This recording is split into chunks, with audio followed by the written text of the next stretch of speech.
You're listening to a podcast from The Word. Oh, we're back. We're back in full effect. We're back and we're wearing the merchandise. We're wearing the matching merch. Absolutely matching merch. All three of us here. So this is rather exciting, actually. We're going to try a kind of three-cornered stack waddy game.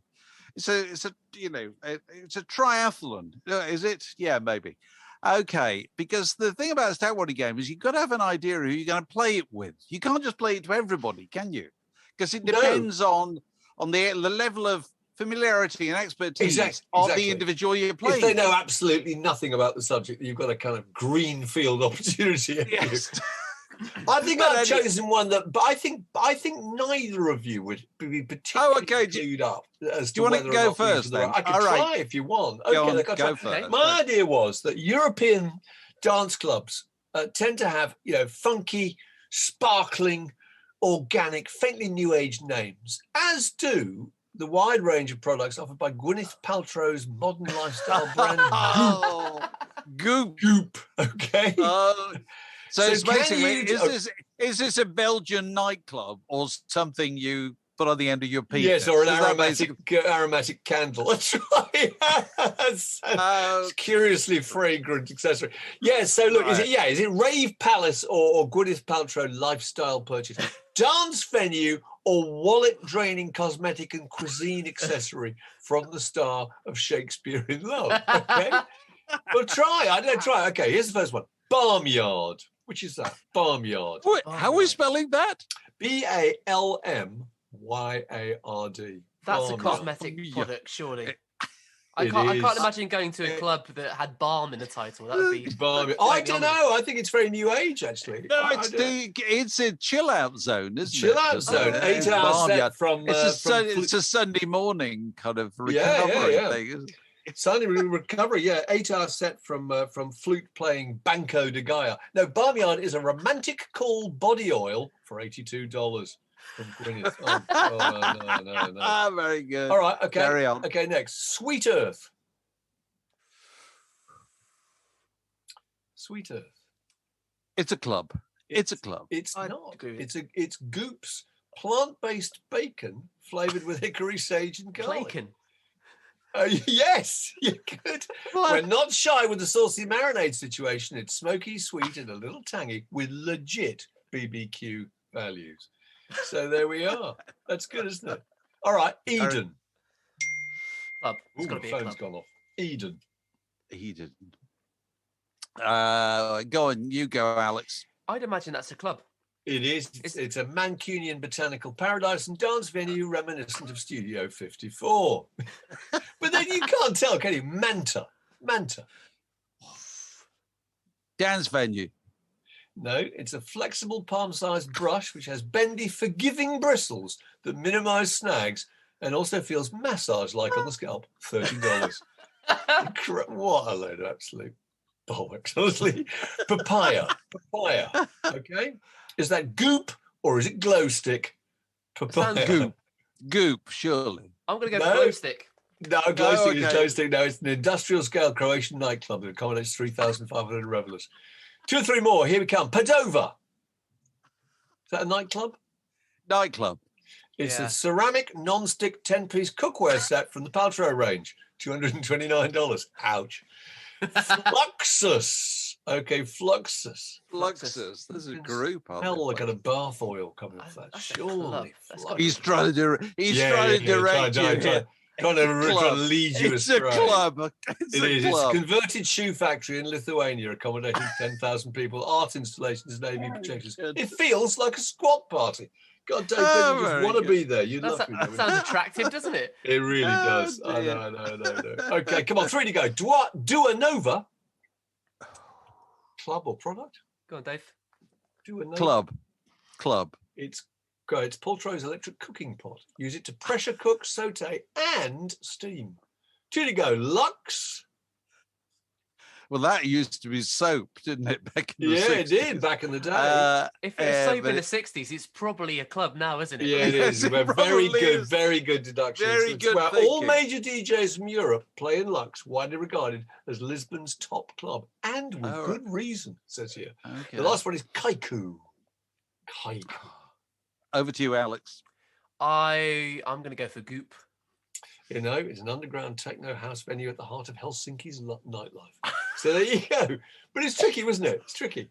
You can't Very tell. good. Go on, go. You guys far ahead. Have you got one for Alex? You have to. I'm gonna try Alex on this, which is basically in the late 60s, post Sergeant Pepper, pretty much every group which fancied itself in any way kind of slightly trippy and psychedelic would include amongst their repertoire of new songs a certain number which were kind of like children's songs. They're like Toy Town songs, okay? This is inspired by like Lucy in the Sky with Diamonds and things of that nature. So everybody that did this. And so you now have to tell me whether these are examples of psychedelic Toy Town pop or genuine children's stories. Okay, Alex? Okay. You got the idea? Okay. So Sir Geoffrey Saved the World. Sir Geoffrey Saved the World. Is that a children's story about a brave knight, or is it a tune by the Bee Gees? Oh my God. I'm going to say that's a children's story. No, it's a tune by the Bee Gees. What? Every day is Saturday, feeling unsteadily, laughing at people with stars in their eyes. Vicar Hayes approaching town, preaching in the underground, talking with the lambs who came out of the sky. Wow. You know how Sir Geoffrey saved the world. Comes from the Bee Gees album Horizontal. Okay. Brilliant. It's a long road from there to staying alive, isn't it? My God. It is. Okay, here we go. Moving on. The Jolly Postman. The Jolly Postman. Is that a children's story, or is that an album track by Dave D. Dozy Beacon McIntitch? The Jolly Postman. I'm erring towards album track by Dave D. Dozy Beaky Mission Titch, actually. No, it's by Janet and Alan Alberg. Once upon a bicycle, so they say, the Jolly Postman came one day. Very well-known children's book, actually. Which Mark and I probably both read it to our children. We did. But it's funny how isn't it? The world had instantly improved just by saying the words Dave D. Dozy Beaky Mick Absolutely. Suddenly it's a better place. It is. Absolutely. Okay, the next one. The next one. Here we go. Gentleman Joe's Sidewalk Cafe. Is that a much-loved American children's book? Or is it a tune by Status Quo? That's a Quo tune, surely. It is. It is. It Good is. work. During their sort of pictures of Matchstick Men, period, they did that kind of thing. I'm going to give you two more. Okay. Come and buy my toys. Come and buy my toys. Is that the much loved children's story about the door-to-door seller of toys to small children in an industrial town in the kind of L.S. Lowry Manchester of everybody's imagination, or is it a track by David Bowie? Oh. With a title you might have trouble getting away with now, wouldn't you, in this weirdly sensitive world? Yeah. I'm gonna. Come on. Okay, it's a Bowie track. It is. Smiling girls and rosy boys, come and buy my little toys. Monkeys made of gingerbread and sugar horses painted red. Okay. And one more. Pegasus the Flying Horse. Is that a much-loved children's book, particularly aimed at the equine sensitivities of young girls, or is it a tune by the Hollies? I'm going to say that's a children's book. No, it's a tune by the Hollies. Follow me, follow, see what you see. I'll take somewhere where you've never been, high in a mountain, deep down in the sea, to faraway lands you can travel with me. I'm Pegasus the Flying Horse. Song written by Tony Hicks of the Hollies. So I think, Fantastic. honours that was quite even. really good. Brilliant. That was fantastic. Over to you, Alex. Who are you? Alex, have you got one that both of us might be in the market for them? Yeah, this is for both of you. I'm still a Stack Waddy novice, of course, so I'm going with the old formula where I'm setting out a number of things in which there is one ringer. So 5 things and one ringer. Yeah, go on. Okay. And these are DJ names. There are 4 genuine DJ names, and there is one that I've made up because it's fun. Okay. And these are Chinese Man, Roy of the Ravers. That's a great name. Springsteen Churchill. That's brilliant. Pants and Socks. Pants and Socks. And God. DJ Twat. DJ Twat. Oh my Lord. I'm going to chip in straight away and say that don't say anything at the moment, but I think Springsteen Churchill must be real. There are a ton of names like that. Aren't there? The kind of with the kind of grime minister type names where people just kind of put in these torturous puns. And it's also a very funny name. Roy of the Ravers, I think, is real too, don't you, Dave? I don't know, because it's got that kind of cartoon, capery kind of tang to it. I don't know. Okay, go on. DJ Twat, I'm sure is real because I was going to say that's got to be basically absolutely everything that you imagine could be a DJ's name sort of is. Chinese Man doesn't seem exciting enough to be one thing. I don't know, gosh. But then that leaves us with Pants and Socks, doesn't it? It can't be made up. Can't be. Pants and Socks. So maybe it's Roy of the Ravers. I think. What do you think, Dave? Go on. All right. I think you've made up Roy of the Ravers. Do you want to hazard a guess, Dave, or do you want to go with? I would say DJ Twat, but anyway. Okay. Well, the ringer is Springsteen Churchill. No, because that's the best by some margin. But I would like. Why has that never been claimed? Well, I would like to tell you that Oprah Spinfree and Osama Spin Laden are real DJ names, so it has been utilised. No, very good. Very good. Well, you win. Deservedly so. Springsteen Churchill. You'd go and see Springsteen Churchill, wouldn't you, in a flash? Terrific. The Chinese. Oh, well. We shall entertain them on the beaches, etc. Yeah. Oh, Lord. Very good. Very good. Well, if people have got further ideas for other Snackwatty games, what's the address, Alex? It is wye.london@gmail.com. At gmail.com. So, we've all been listening to it's not the Bruce Springsteen podcast, is it? It's the Barack Obama podcast. I think that's the way it started, isn't it? It started with interesting point.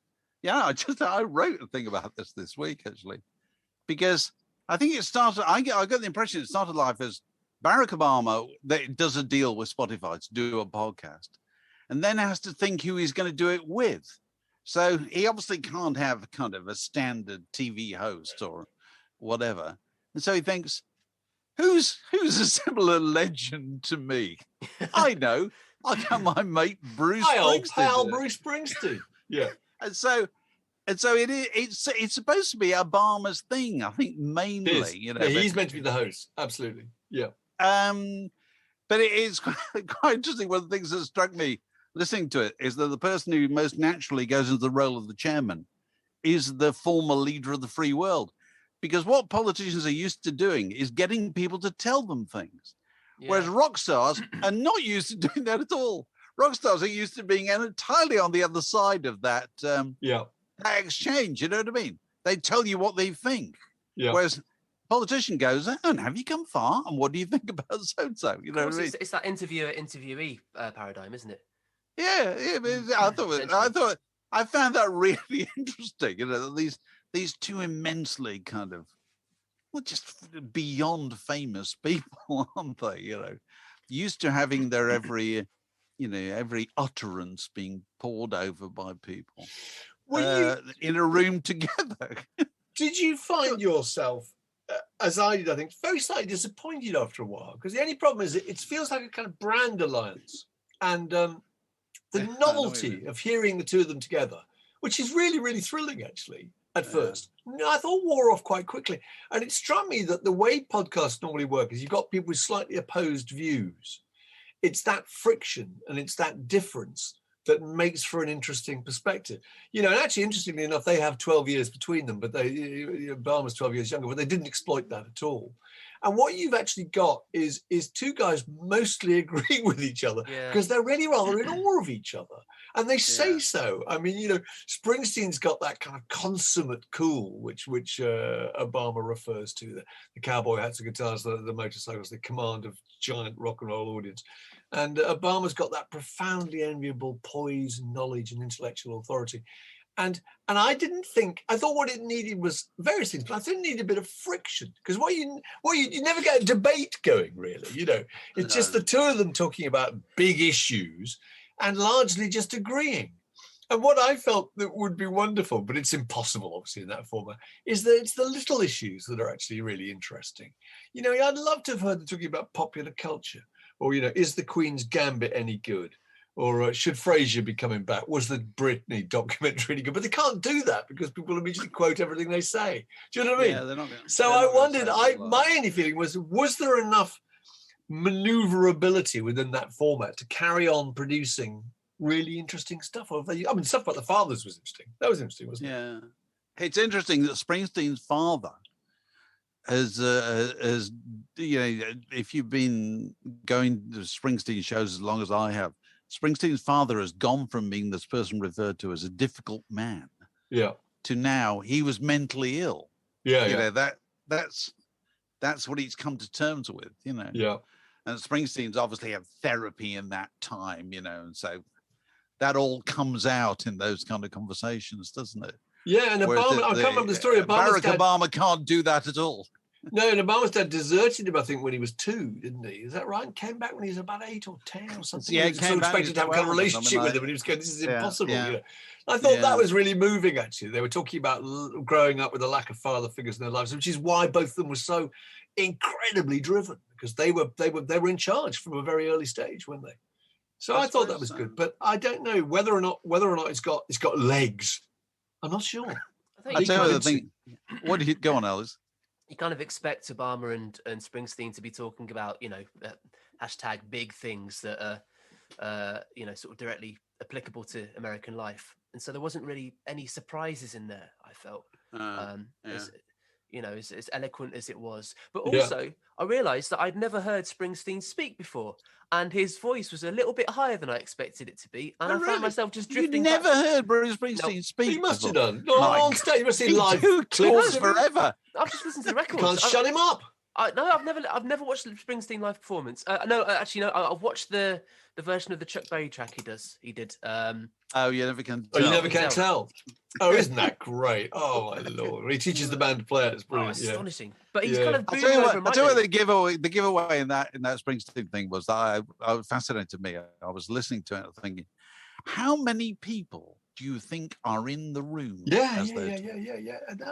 I couldn't stop thinking about it. There's somebody pouring coffee at the beginning, and then at one point when he goes into playing a song, he asks for a pick. Yeah. And obviously the guitar roadie is there. Yeah. Somebody hands it to him, and you think to yourself, well, there's obviously a motorcade outside and Secret Service men as far as the eye can see. Helicopters overhead. That's what obviously happens. There will be managers. There will be people from Spotify. There's probably a room full of people. Yeah, and people agonising over every syllable as to whether or not they can say it and whether or not they'll have to re-record that bit because they simply can't put it out. Well, that's another thing. Their job was to appear fantastically informal and cool and relaxed, and here's you guys just chewing the cud out in a woodshed somewhere, you know. No, I thought there was consummate genius, but I don't know. It was fascinating. It was thrilling to hear them together. It'd be interesting to see how it develops. Yeah. Exactly. The Word Podcast, prime cuts of popular culture served fresh each week. So we're back in 1971. 50 years ago this week, this record came out. Nick Drake's Brighter Later. 50 years ago. And even though, if you look on the label, it says 1970, interestingly, didn't come out until 1971. Why was it delayed? Do you remember, Mark? Postal strike? Postal strike? Yes, I do. We remember it well. It's funny that I remember that so vividly. The postal strike went on for something incredible, like 7 weeks. It's just something like that. And it mattered so much. Oh, absolutely extraordinary. And so it was also this week, 50 years ago, the Rolling Stones started what they called their farewell to the UK tour, because they were just about to relocate in the south of France. And so I've got the dates here. Is it amazing that we put up with that at the time? There they were. They had that flyer with a picture of an lovely old charabanc with them kind of waving. So long, suckers. We're off to make a fat load of cash, which we made out of you, actually, in the south of France. Well, I don't think they didn't make much of it out of us, because, listen, these are the dates of the Rolling Stones tour. So they hadn't played in Britain since 1967, apart from Hyde Park, things like that. They toured in America, but not in the UK. So they started on the 4th of March at Newcastle City Hall. How many shows? 1.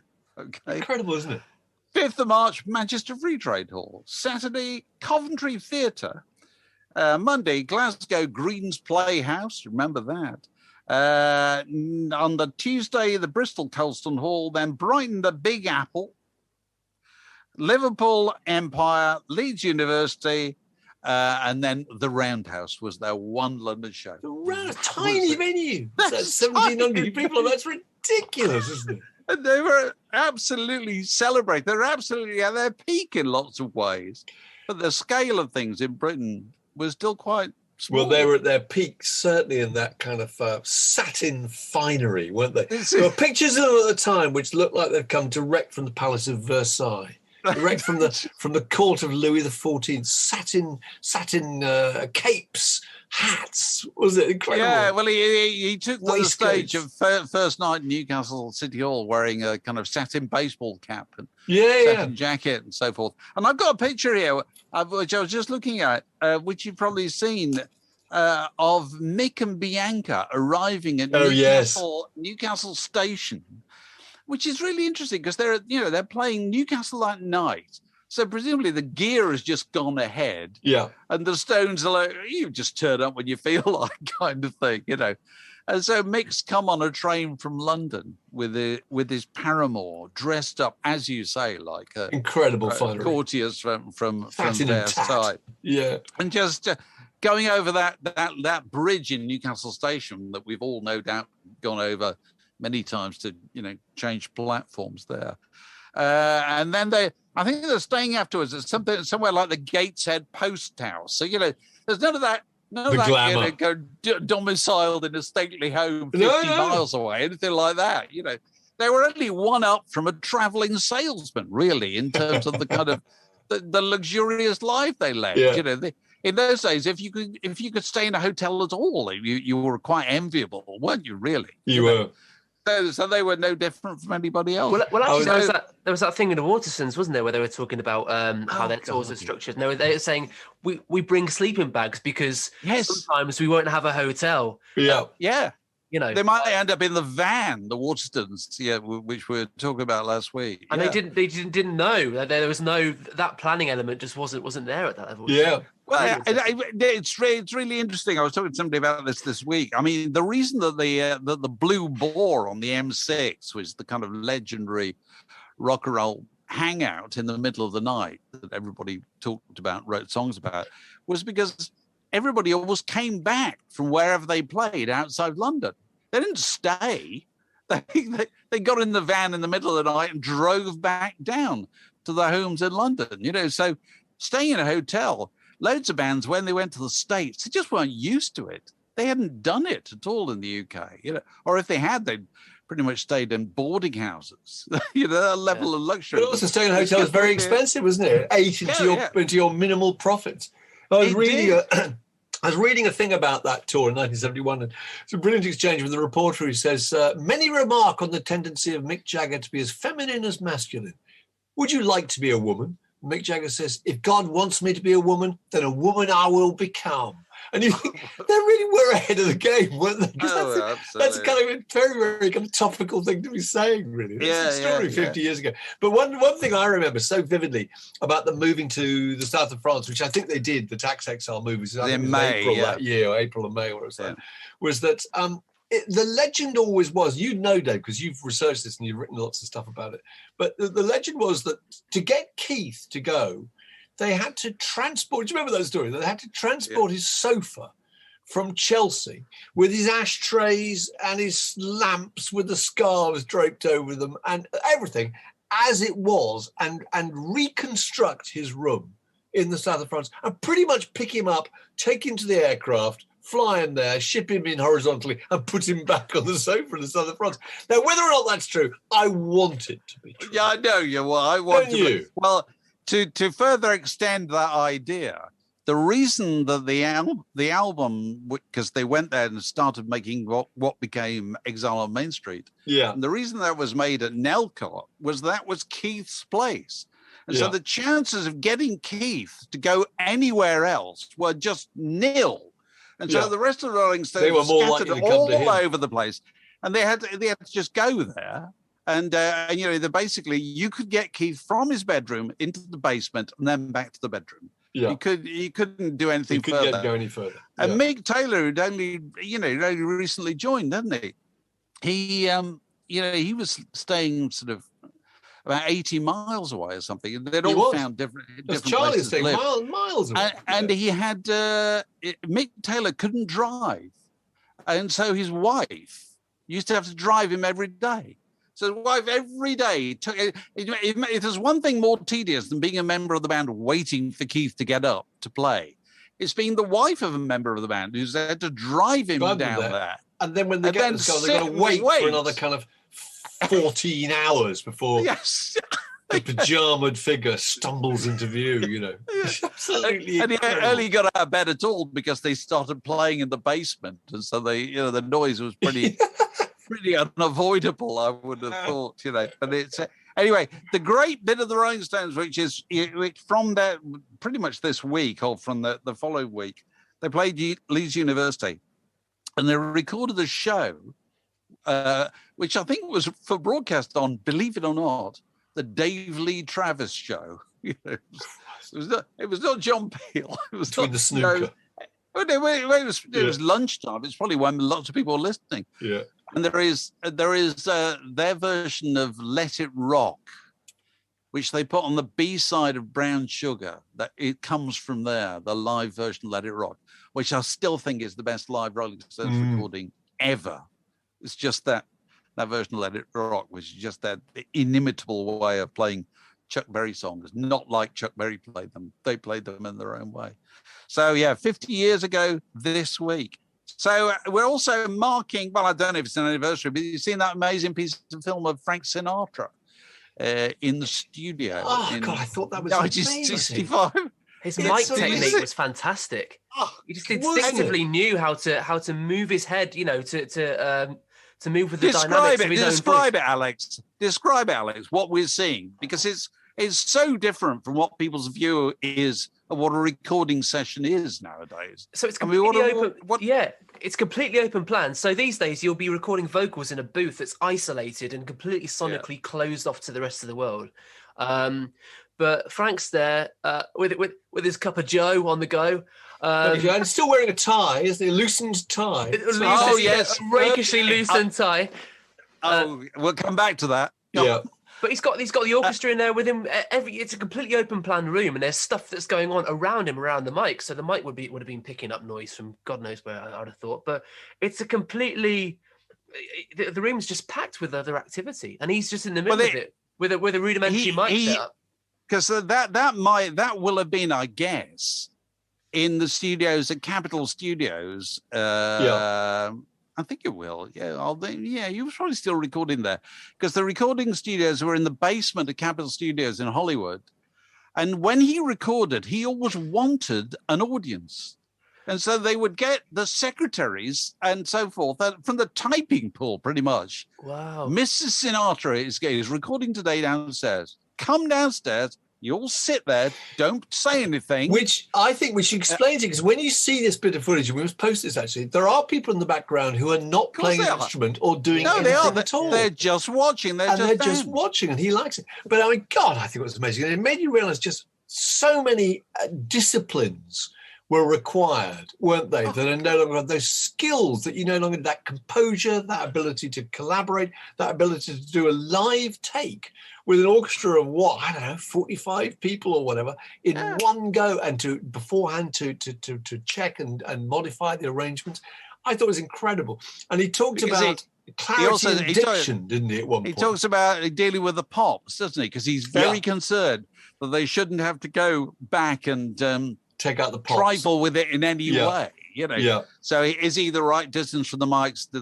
Well, because they don't have a pop shield, do they? Well, that was they didn't. No. But that was interesting, because that that he was working on the assumption that what he did would be fine, whereas most musicians, I think, go into the studio, hoping that the engineer can fix any quirks in the tape. Yeah.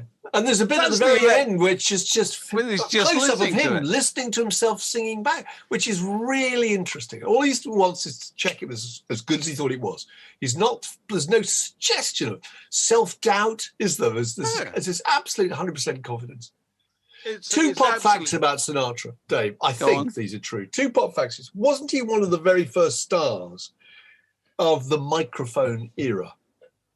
Am I right? Yeah. Well, I think they all say Bing Crosby was the first one, I think. But I think he was pretty much the second, maybe slightly earlier. But I think before that, the discipline required in being a singer was that you had to be able to project on stage live in an audience without any kind of amplification. So that whole idea of a kind of music that was intimate, that was somebody whispering in your ear was possible via that. And the other thing, which I think is true, is that on the 12th of October 1944, he opened his third season at the Paramount Theatre, which I think was a radio broadcast.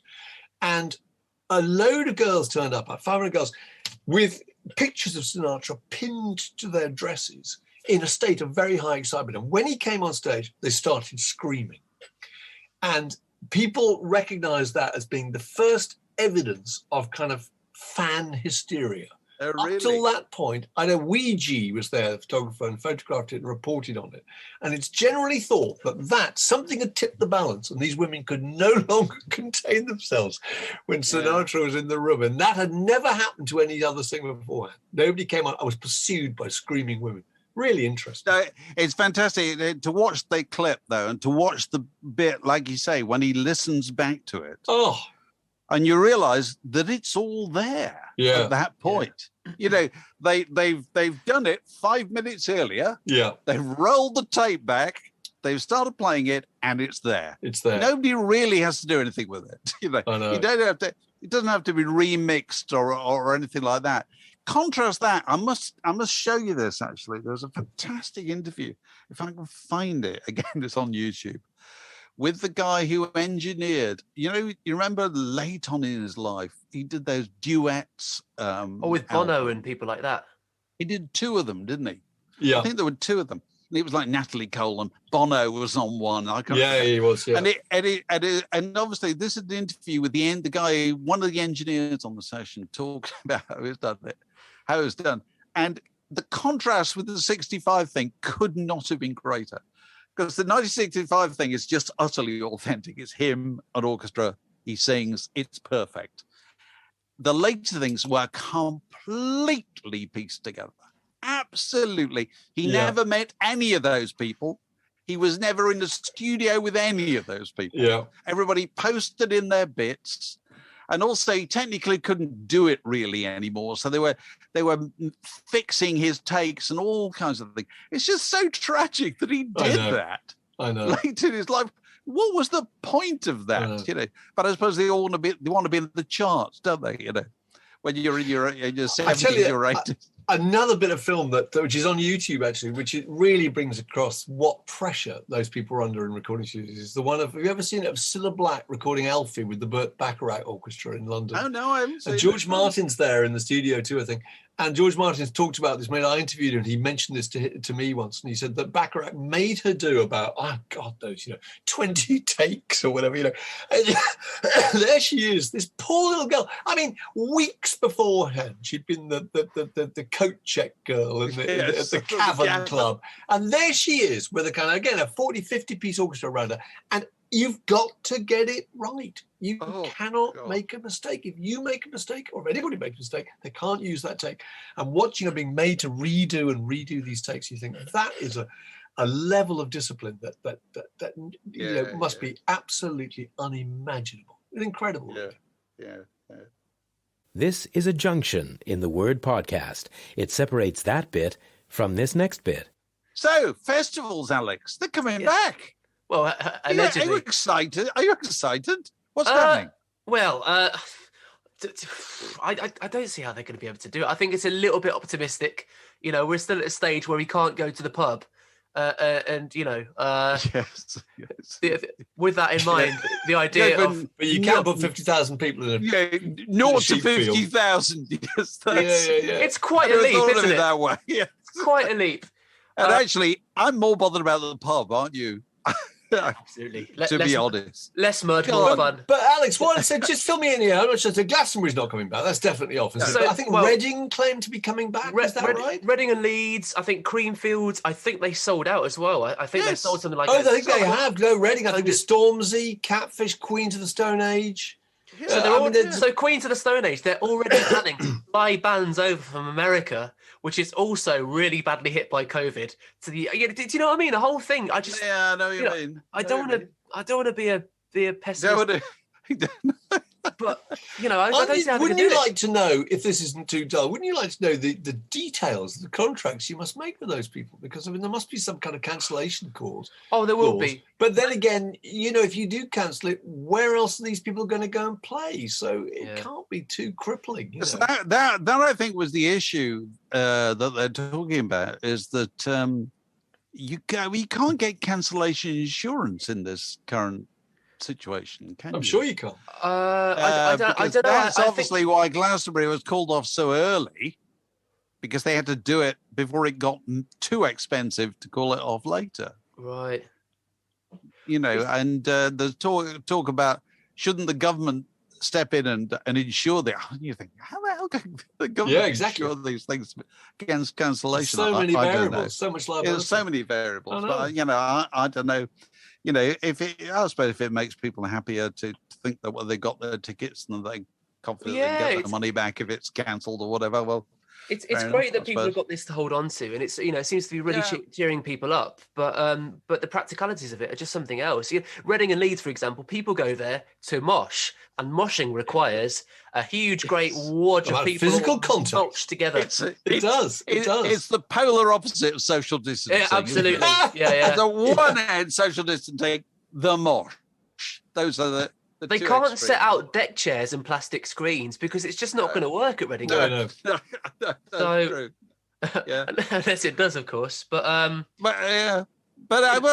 sure other people are making plans for smaller scale, more socially distanced. But I find everybody's doing that. I sent an email from a mate of mine saying, we booked a weekend in Wales, in the end of June. Probably won't happen, but at least we booked it. It's all that idea about just having things in place, isn't it? Yeah. Something to look forward to. It may not come off, but by then we might have thought of something else we might try. Yeah. I'd like to go to a pub. I'd love to go to a pub. Oh, just the smell of warm Willie ale. God. Just sit there. Just that first gulp of that fine ale, and then that kind of silent exhalation where everybody would just be so overloaded with joy that they wouldn't be able to speak. Absolutely. What would you have? Bombardment. What would you have if you went in a pub? Well, I'd probably have a pint of London Pride, which is still my absolute favourite beer. Yeah, I might go for a pint of Guinness. What about you, Alex? I'd go for the. You've been to the pub. You've been to the pub before lockdown, didn't you? Last went in November. There's a little village pub up here, and they do a great pint of organic ale, a pale ale called Lawless, which comes in a glass with a handle. So we all know beer tastes better in a glass with a handle. Oh, right. Yeah, the dimple mug. Yeah. It's great. But no, I'd probably order the IPA, which had the best cartoon on the label. That's just how I roll. And I know it's not necessarily right, but hey. That's not a good idea. I don't think you're going to be led by what the labels look like. You're missing out. Have a pint with a beaver with a gun. That'd be great. Thank you. All right. And so it's a small round table in the corner of a pub, and there are three people. There's just us three at it. There's nobody. There were more than three. There might be some dominoes. There might be some dominoes. There might be a chess set. Somebody is going to come back from the bar with a packet of crisps, and they're going to open it and leave them flat on the table. Pub salad. Pub salad, as Chris Morris always used to call it. You bring back crisps and open it up, so you can share them as pub salad.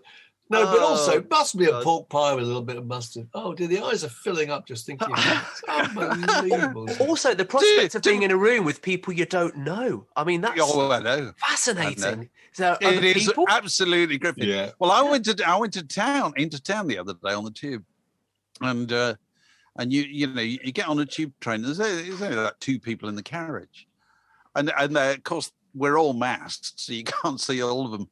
But we're all fascinated with each other. You've not seen another person for it, right? Other than your nearest and dearest, whatever. Yeah. The novelty of seeing people is quite remarkable, and I walked up Bond Street and Wigmore Street and so forth. And there are lots of construction workers, I think. I think the shop fitting trade's still very, very well. busy, Construction trade's doing really well. Oh, no, because they can get on with things, can't they? Yeah, no traffic holding up the trucks, bringing the bricks and the cranes and things. Yeah, it's great. Yeah, I was interested to see in London that there was one business that still appeared to be thriving. Traffic wardens were still there. You thought, what? There's no traffic. There's nobody parking anything, but they're still there, putting tickets on things. Anyway, okay. It all makes work for the working man to do, as I think Flanders and Swan. Flanders and Swan said. It was on the Monday morning. Yeah. The gas man came to call. The gas tap wouldn't turn. I wasn't getting gas at all. Getting gas at all. They turned the the carpenter under it, yeah.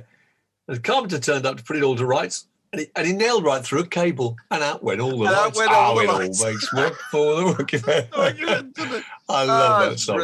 So, Dave, did you say you've been watching films you hadn't seen? I've been watching films. I've been watching films again. Last night I watched The Irishman for the second time. Oh, and God, we never got to the end of that the first time. You'd made the simple pilot error, Mark, that if you consulted me, I would have told you. No point watching this with your good lady wife or my good lady wife. They're not going to like it. No, she hates I'm sorry. And now my wife, I wouldn't even suggest that. For some reason, she's not up for violence. I don't know why not. No, fair enough. I'm not even sure that I could watch all of it. But anyway, so I watched it again, partly last night and partly this morning, and I kind of quite enjoyed it. No, I tell you what, yesterday, the day before, I watched the film, which I knew pretty much every line of, but I don't think I'd ever sat down and watched it. Oh, right. Don't tell us what it is. When was it made? Well, it's a film made in the last 50 years. So it's not Casablanca or something like that, I think, when did it come out? I don't know. American? No, British. Late 70s, I think, came out. Late 70s, British comedy film. And I'd never actually seen it all the way through. I knew pretty much every line. There was the odd scene where I thought, I've never seen this before. Every other bit I'd seen as a clip. Or, so it was a little bit like, having being really familiar with a load of Led Zeppelin songs, but never having listened to Led Zeppelin 4. Yeah. From the beginning to the end. Shall I tell you what? Go on, you'll have to tell us who. Go on. It was Monty Python's Life of Brian. Oh, my God. I have never watched Life of Brian. That's amazing. And shall I tell you the funny thing about Life of Brian? Come close. It's really funny. It's genuinely really, it's really good. Oh, I think it's their best. Oh, yeah, I don't doubt that at all. Because they've got their very, very simple gags. They're not those kind of... such a good gag. It doesn't depend on the kind of surreal notion of the Knights that go knee and all that. Yeah, they're just brilliant gags. my favourite gag is where they go to the stoning, and the Terry Gilliam character and the Terry Jones character, I think, go up to the merchandise stall, and you're meant to be buying stones for the stoning. He says, 2 rocks, a little bag of gravel. That's one of the best jokes I've ever heard. The idea that a bag of gravel is not going to kill anybody. It's just an irritant. It's just sort of mean-spirited trick.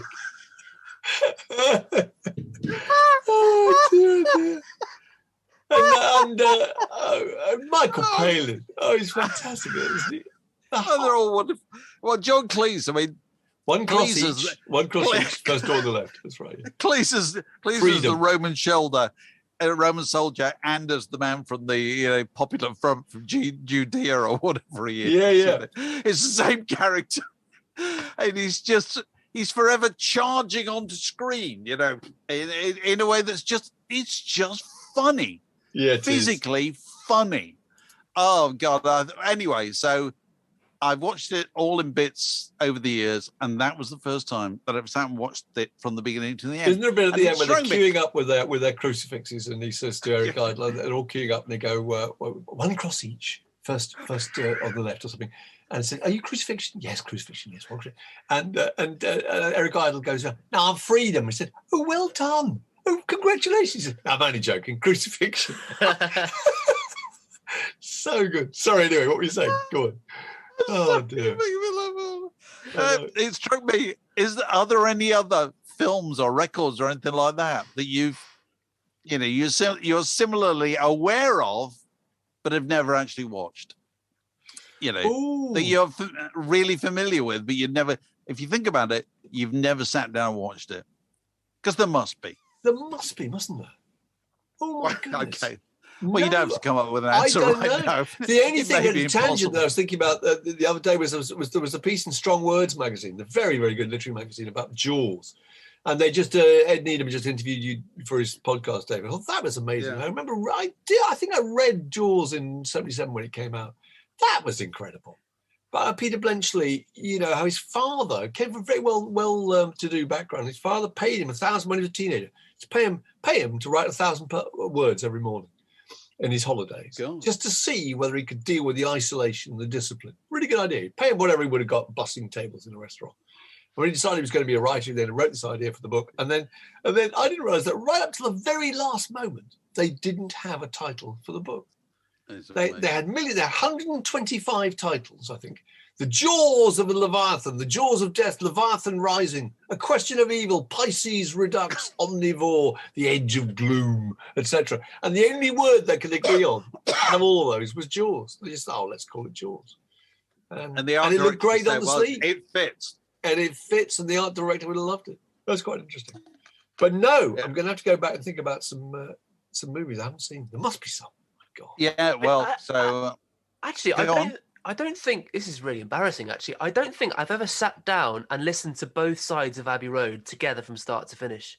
But you've heard the whole thing, though, haven't you? Heard the whole thing. I've never listened to Dark Side of the Moon. You've never listened to No, you must have done. No, I've never listened to Appetite for Destruction. All right. That's forgivable. Now, I'm going to issue a challenge, Alex. Okay. Between now and next week, this is your homework. You've got to listen to Dark Side of the Moon. Okay. Yeah, report back here. We want to know what you think when you listen to it. Okay. We used to have a piece of the Word magazine called Like a Virgin, where you did this. It's Andrew Harrison idea. It's very good. You went and listened to something some really well-known thing that you had no idea what it was about. Yeah. Actually, you know what? The first time.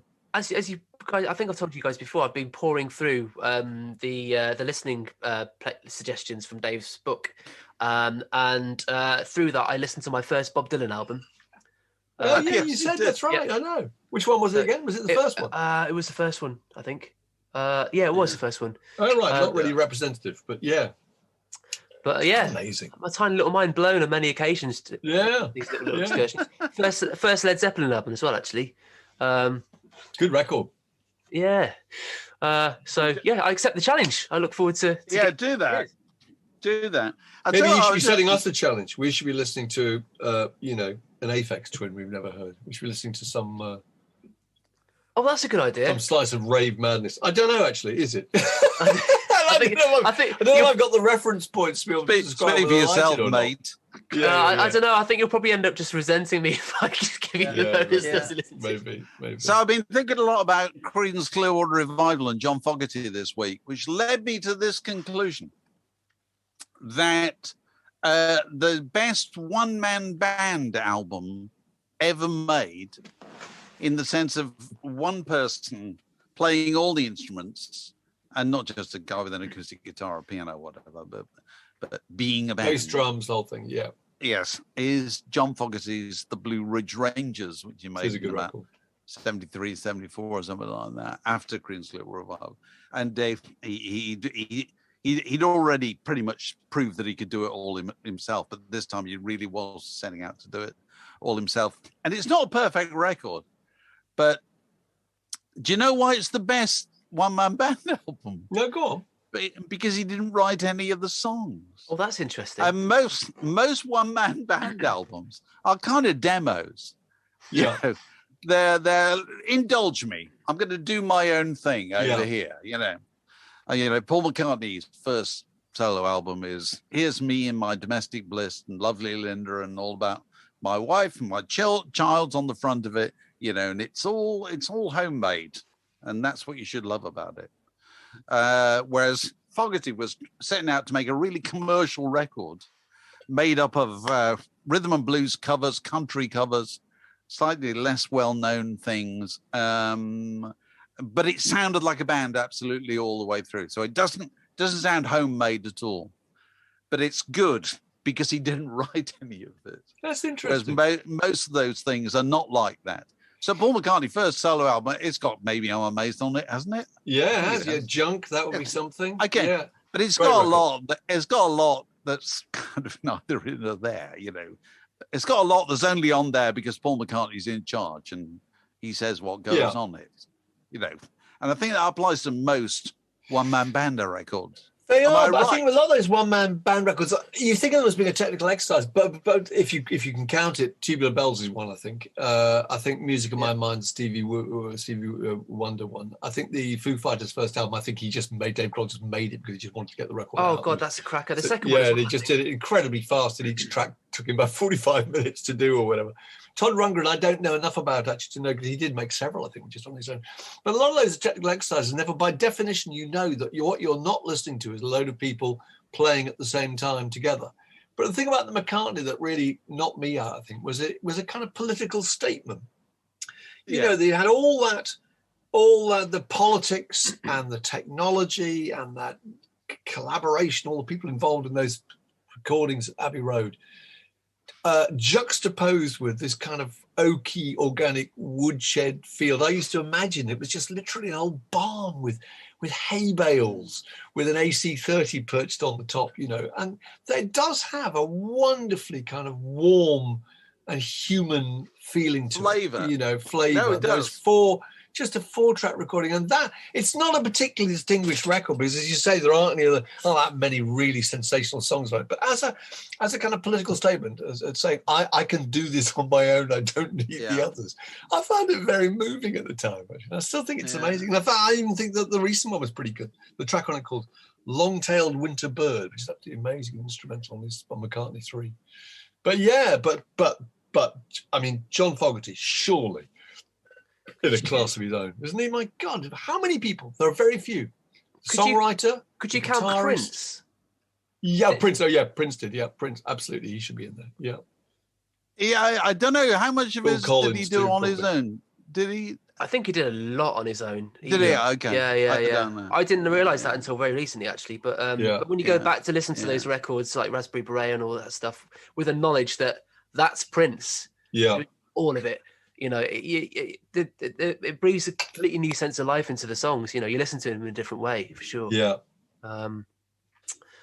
Is there anything, can you think of an example where somebody has done something on their own, where they played all the instruments, where it sounds better than the same thing done by a load of musicians? Because well, you talk about versions of the same song. Yeah. So Don't know. There's a famous clip, isn't there, of Jeff Lynne doing "Have Mercy," where he plays all four instruments and does all the vocals, and he's a little film of him. There's always a sort of coldness about something. Yeah, there is. There is that particularly. Where somebody has clearly, they've done the drums first, then they've gone and done the bass or whatever, and it's all overlaid, and it always feels like that. Yeah. I can't tell whether you're just persuading yourself that it feels like that because you know it's been made like that, or whether it just genuinely sound different. I don't know, but that was my general feeling about Tubular Bells. I can remember being completely unmoved by it. I mean, it's really good as a technical exercise, but I don't find anything remotely soulful or moving about it. I don't know if you. I thought it was an incredibly cold clinical experience. We just one 19-year-old rather eccentric guy kind of patching together track after track after track. Could you count Rock the Casbah? Because I can't imagine the Clash ever played that anywhere near as good as it sounded on record. And that was all Topper, wasn't it? Was it? Yep. Topper did. He went in and he laid down. I think he got into the studio early one morning and he had this idea and he laid down the bass, he laid down the drums, he laid down that piano riff. I think Mick Jones is playing the guitar on it, but that's basically it. Really? But otherwise, really? I never knew that. Rock the Casbah is Topper heading. That's amazing. And of course, he got booted out. Cheers, lads. Cheers, thanks for that. So is Joe Strummer not on it then? Does he not appear on it? Oh, he's singing on it. Well, he's singing on it. But, no, sorry, I was thinking it was the one that Mick Jones sings the vocal on. Of course. Yeah, that's Should I Stay or Should I Go? But it's such a tight production, and Topper was such a brilliant musician. He was far superior to anyone else in that group. In terms of his chops. Was he? Was he really? Oh, yeah, he was a jazz guy. He knew how to play, and I think that was one of the reasons he was hired because he was so much better than Terry Chimes was, and I mean, if you listen to the first album wasn't Topper, that was Terry Chimes, and then afterwards, but you listen to the progression after that and just what they did musically, and it all starts and ends with Topper's drums. But yeah, that record was so booted out for showing up the shortcomings of the others, like Glenn Matlock. I always used to love that. Glenn Mack was supposed to be thrown out, was he? Because he liked melody and he liked McCartney and he had a huge record collection. Where we got to, by the way, in jabs and pop groups. I love that story. Do you remember? We were at Ultravox and the Pet Shop Boys and had theirs done, hadn't they? Spans and Duran Duran. All the 60s, all the 60 plussers and all the 50 plussers have had them. So we must now be heading down for to the 40 plussers. It's got to be China Crisis, the haircuts. It must be Johnny Hates Jazz. They've got to be done. They must be done. Rick Astley, Lisa Stansfield, Sam Fox must be done. Answer your names. Have you had your jabs? Rick Astley. Yes, sir. If Smash Hits were still going, we'd have a cartoon. We'd have a fortnightly cartoon. Who's had their jabs? That's been really good. It would. I can tell you that Ian Brown hasn't had his jab. No, clearly not. No, he's still wittering on. He tweeted recently that. He said something like, "I refuse to play any gig in front of an audience that has been forced to vaccinate." And somebody replied, "Isn't that up to Butlins?"